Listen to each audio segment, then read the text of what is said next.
Buyuk ipak yo'l hisoblanadi. O'ng tomonga qarab ketsak, bu tomonga tak Sirdaryo viloyati, Samarqand viloyati o'sha qarab ketsa, bu yog'i vodiyga qarab ketadigan yo'l. Mana bu oldin kollejda hozir maktab bo'lgan. Ilichga qarashli, Do'stlikka qarashli maktab bo'lgan. Tekis yo'l. Bu yog'i to'g'ri vodiyga ketasiz, bu yog'i Samarqandga ketasiz. Mana katta yo'l. Nima desam bo'ladi? Bu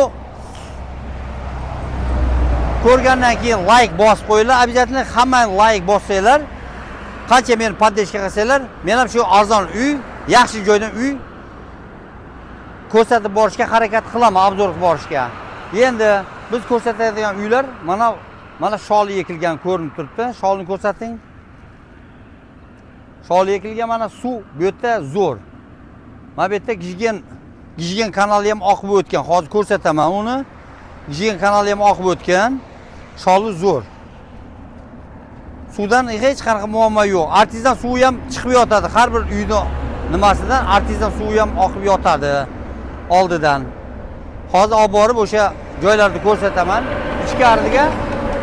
Ichkariga tak. Где-то mana shu yerdan biz ko'rsatadigan uygacha taxminan 1 kilometr bor. Hozir men sizlarga mana sholi ekilgan polya. O'tgan safar ham bu mahalladan uy qo'yganman. Mana suvi ham bu yerda hech qanaqa suvdan, ariq suvdan muammo yo'q. Mana sholi. Har yili bu yerga sholi ekiladi. Suvdan hech qanaqa muammo yo'q. Bu yerda katta Gijgen degan, endi daryo deb aytadi, kanal deb aytadi. Mana shu Gijgen bo'ladi. Mana shu. Hech qachon bu suv to'xtamaydi, Gijgen suvi. Hozir mana shu oldingizda ko'rinib turgan mahalla Jambul. O'sha xudo xolasa hozir uyga boramiz. Mana tep-tekis asfalt. Yo'li ham yaxshi.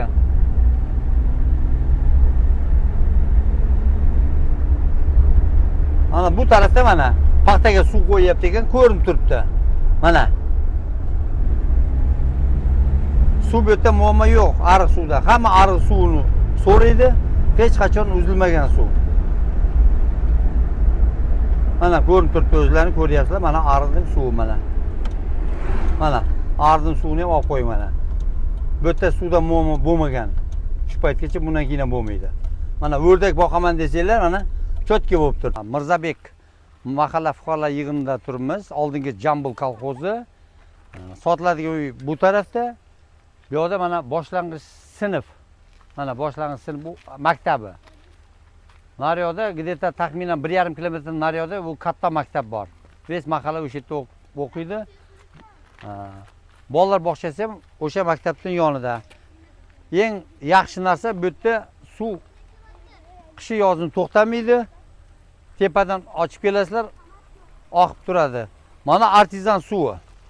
Bu hech qanaqa tok bilan chiqmayapti, o'zi chiqib turadi. Hamma uyning oldidan chiqarilgan artizan suvi bor.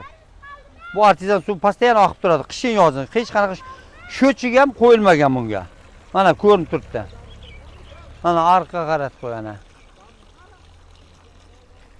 Bu yoqdan ariqdan suv keladi. Mana bu yerda katta ariq bor. Men hozir o'shani obzor qilib boraman. Qani uyni obzor qilishga ketdik. Viloyati Bo'ka tumani Jambul mahallasida Mirzabek mahalla fuqarolar yig'inida sotiladigan uy bor ekan. Narxi 25 ming dollar deyapti.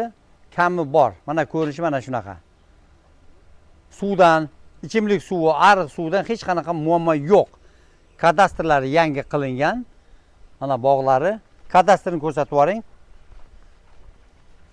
Mana kadastri yangi qilindi. Yaqinda xatlov bo'ldi. Kadastri yangi. Bu yerda suvdan hech qanaqa muammo yo'q. Qishin yozin.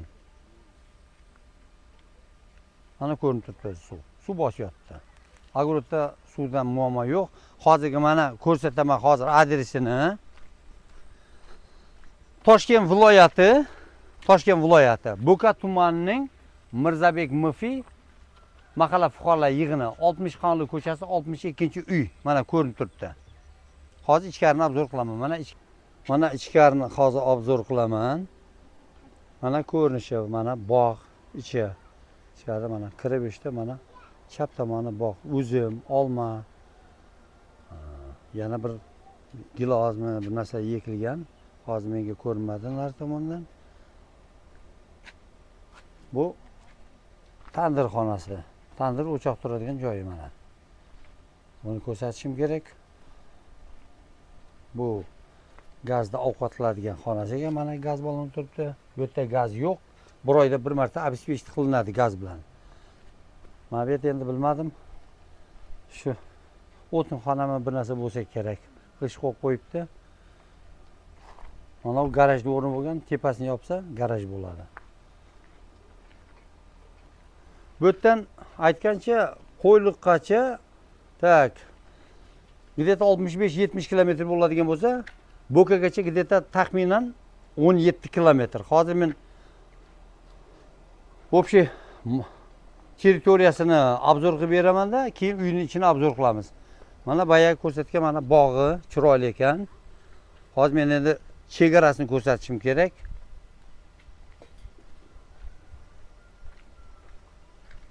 Mana bu ariq chegara ekan. Ariq chegara ekan mana. Mana bog'ning ko'rinishi mana shunaqa. Endi aylanasiga kirishim qiyin, chunki mana loy bo'lib yotibdi, ko'rinib turibdi. Mana suv qo'yilib, agorat loy bo'lib turibdi mana, ko'rinib turibdi o'zi. Mana suv vip bu yerda. Mana chegarasi o'zi ko'rinib turibdi mana. O, naryoqda mana daraxtlar chegara ekan. Hozir bu endi turburchak agoroti. Hozir naryoqdan ko'rsataman.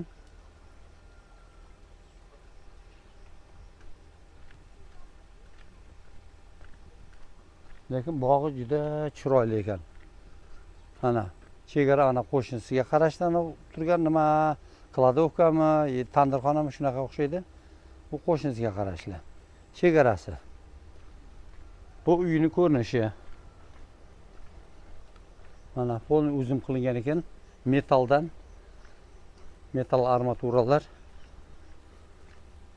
Yana molxonasini ko'rsataman. Mana bu molxonasi. Yozda turadigan. Orqa tomonida biroz territoriyasi borga o'xshaydi. Hozir ko'rsatishim mumkin. Bo'lmay yo'lmikan? Hozir egasidan so'ramoqman. Hozir ko'rsataman buni ham. Yo'lga o'xshaydi bu tarafi. Yo'l ekan. Tak. Hozir bu ham molxonasi ekan. Bu ham molxona, bu o'tinxona ekan mana o'sa. Tovuqxonasi, molxonasi. Tak. Bu banya xonasi ekan. Men ichkarini ko'rsatmayman. Kimga qiziq bo'lsa, kelib o'zlari ko'radi. Hozir bu tarafdagi territoriyasini ko'rsatishim kerak. Mana. Ko'rinishi mana shunaqa.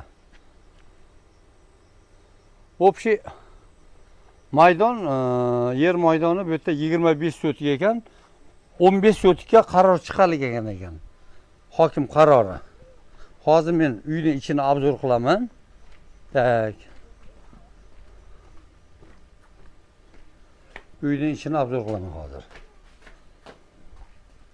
Mana kiraverishi dahlizi. Mana u spalniy xonasi ekan, mana ko'rinib turibdi.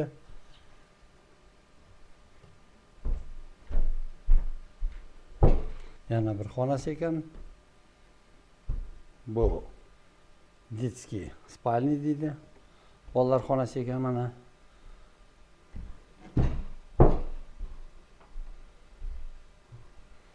Bu endi mehmonlar kelgan paytda shu yerga o'tirar ekan mana. Ko'rinib turibdi mana.